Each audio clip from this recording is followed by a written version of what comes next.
دین کی معلومات کے لیے چینل کو سبسکرائب کریں۔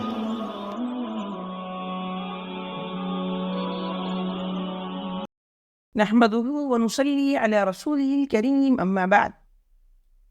محترم ناظرین کرام، السلام علیکم ورحمۃ اللہ وبرکاتہ۔ اس سے پچھلی ویڈیو میں ہم نے بات کری تھی بیٹھ کر نماز پڑھنے کے تعلق سے۔ اب اس ویڈیو میں ہم بات کرنے والے ہیں لیٹ کر نماز پڑھنے کے تعلق سے۔ یاد ہے، اگر کوئی شخص اتنا بیمار ہو کہ وہ بیٹھ کر بھی نماز نہیں پڑھ سکتا ہے تو شریعت نے اس کے لیے گنجائش رکھی ہے کہ وہ لیٹ کر نماز پڑھ دے، یہ تو نماز چھوڑے دے۔ اب لیٹ کر نماز پڑھنے کے دو طریقے۔ پہلا طریقہ تو یہ ہے کہ چت لیٹے، پاؤں قبلے کی طرف کریں لیکن قبلے کی طرف پھیلائے نہیں، گھٹنوں کو کھڑا کریں اور سر کے نیچے تکیہ لگا دی تاکہ چہرہ قبلے کی طرف ہو جائے، اور رکوع سجدہ جو ہے وہ اشارے سے کریں۔ یہ اس طرح سے نماز لیٹ کر نماز پڑھنا یہ افضل۔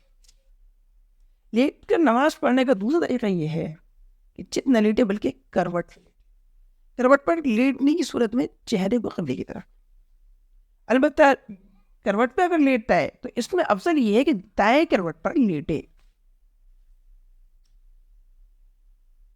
ہاں، اگر کوئی شخص اتنا بیمار ہو جائے کہ وہ لیٹ کر نماز بھی نہ پڑھ سکے، یعنی لیٹ کر اشارے سے بھی نماز نہ پڑھ سکے، کچھ زیادہ اشارے سے نہ کر سکے، لیٹ کر اتنا بیمار ہو جائے، تو پھر ایسے شخص کے لیے یہ گنجائش ہے کہ وہ نماز مؤخر کر کے چھوڑ دے۔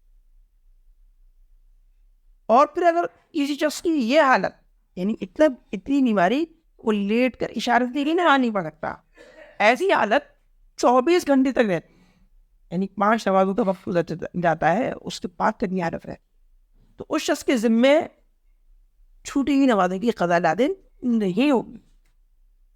ہاں، اگر 24 گھنٹے سے پہلے اس کی طبیعت ٹھیک ہو جاتی اور اس کے اندر اتنی طاقت بھی آ جاتی ہے کہ اس سر کے اشارے اتنی لیٹ کر نماز پڑھ سکتا ہے، تو پھر اس کی اوپر جو ہے چھوٹی ہوئی ساری نمازوں کی قضا لازم ہو۔ اگر 24 گھنٹے سے پہلے اس کی حالت درست ہو جاتی ہے، اتنی طاقت آ جاتی ہے کہ وہ لیٹ کر سر کی نماز پڑھ سکتا ہے۔ وآخر دعوانا ان الحمد للہ رب العالمین۔